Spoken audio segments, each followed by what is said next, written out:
I went completely off the grid for 30 days. No texts, no stories, no, "Hey, I just need a break" message. No one knew where I was because I didn't tell them.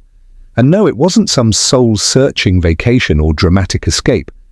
I disappeared to finally face the stuff I'd been avoiding for years.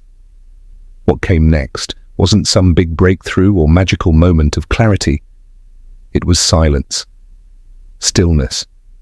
A slow, uncomfortable peeling back of everything I thought made me me.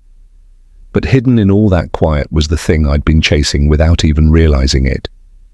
In the next few minutes, I'm going to share exactly what 30 days without noise taught me about clarity, peace, and finally, hearing yourself again. It all started with a few taps on my phone: delete Instagram, log out of Twitter, silence every notification, then airplane mode for good. No announcement, no "I'm taking a break" or "I'll be back soon" story. Just gone, disappeared. At first, it felt rebellious, like I was escaping something no one else could see. But by the second hour, I wasn't free, I was twitching. You don't realize how addicted you are until you reach for your phone and nothing happens. No badge, no vibration, no dopamine drip, just pure silence. Your brain panics, it screams for distraction. It wants someone, anyone, to validate your existence. You don't miss people, you miss being seen. The first 24 hours felt like withdrawal. I caught myself opening apps I had already deleted. Phantom scrolling. I was craving noise like it was oxygen. But here's the thing no one warns you about. When the noise stops, your thoughts get louder.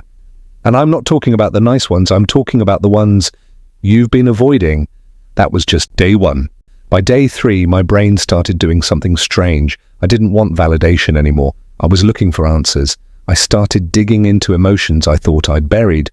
Old insecurities, fears, patterns. And I had to ask myself, what would my mind start screaming about if the noise stopped today? What happens when you go completely undercover? When every sound goes silent and all that's left is you? By day 4, I was convinced my phone had buzzed. Except it wasn't even in the room. It wasn't even on. Phantom vibration syndrome is real. Nearly 90% of people experience it. Your brain literally hallucinates notifications because it's so used to getting them.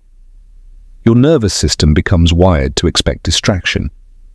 You anticipate a dopamine hit even when there's nothing to trigger it. And when it doesn't come, you spiral. I tried to sit down and relax. No phone, no screen, just me. But after 5 minutes, I was pacing. My fingers kept reaching for something that wasn't there. So I did what any adult would do in a moment of crisis. I built a blanket fort. Yes, a full-grown blanket fort in the living room, candles and all. Not because I was bored, but because I had to relearn how to exist without input. We've forgotten how to be bored. We've forgotten how to sit alone with a thought for more than 60 seconds. Silence doesn't feel like peace anymore. It feels like punishment. We're so addicted to input that stillness feels like suffering. But then something shifted. Without the flood of external noise, my attention span began to stretch. Tasks that used to feel overwhelming started to feel possible. And I had to ask myself, when was the last time I sat in silence and actually felt at peace with it? Most people can't handle the quiet because that's when the real thoughts start creeping in. The first few days, the silence was unbearable. Then it got louder, not outside, inside. Every old thought, every buried emotion, every what if I'd been dodging came flooding in. It felt like my brain was detoxing, but I kept going. Around day 9, I woke up without an alarm, not groggy, not annoyed, just calm. My sleep was deep. My anxiety was down, my mind was clear. It felt like I'd been carrying low-level static in my head for years, and someone finally turned the dial down. When you unplug your cortisol, the stress hormone, drops. Your prefrontal cortex gets room to breathe. Your brain finally does what it's designed to do, create. I started cooking real meals, writing thoughts in a notebook, sitting with a cup of tea with no phone, no background noise, just observing how it tasted. For the first time in years, I felt present. Not chasing, not comparing, just here. By week 2, I started noticing something I hadn't felt in years, joy in small things. The sun through the window, the way my thoughts connected effortlessly. Ideas bubbling up when I wasn't trying so hard to be productive. Solitude doesn't just quiet the noise, it amplifies the truth. And in that space, healing begins. Around day 17, it hit me, not like an explosion, more like a whisper I finally had time to hear.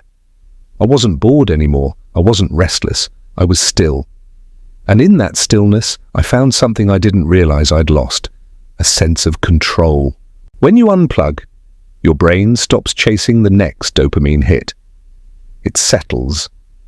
And when it settles, it starts to create, to reflect, to dream again. I picked up my old journal and started writing, not for content, not for performance, just for me. I returned to hobbies I had abandoned, sketching, running, building things with my hands. Each one felt like me coming back to life. When your brain detaches from constant scrolling and notifications, it begins operating in what neuroscientists call the alpha state, a wave pattern linked with deep thinking, creativity, and emotional regulation.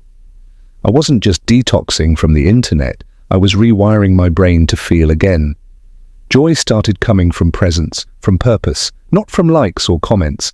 I wasn't reacting anymore, I was choosing. When you rediscover your own rhythm, you stop living by someone else's. But I couldn't stay hidden forever. I thought coming back would feel huge. I imagined people would notice, ask where I'd been, say they missed me. But nothing dramatic happened. The world moved on, a few messages, a few likes, that was it. At first, that hurt. Then I realized something powerful. The world didn't stop when I disappeared, but I did. And in that stillness I learned something most people never do. Your value doesn't come from how loud you are or how often you post. It comes from how deeply you live. Before this, I was showing up online more than I was showing up for myself. Posting, scrolling, reacting just to feel seen. Now, I create before I consume. I live before I share. I think before I speak. Not because I don't want people to notice me, but because I no longer need them to. If no one noticed you were gone, maybe it's time to rethink how you've been showing up in the first place. Are you just filling space, or are you building something real? This isn't about deleting your accounts forever, it's about taking ownership of your attention. Stillness isn't laziness, quiet isn't failure. Solitude might just be your secret weapon.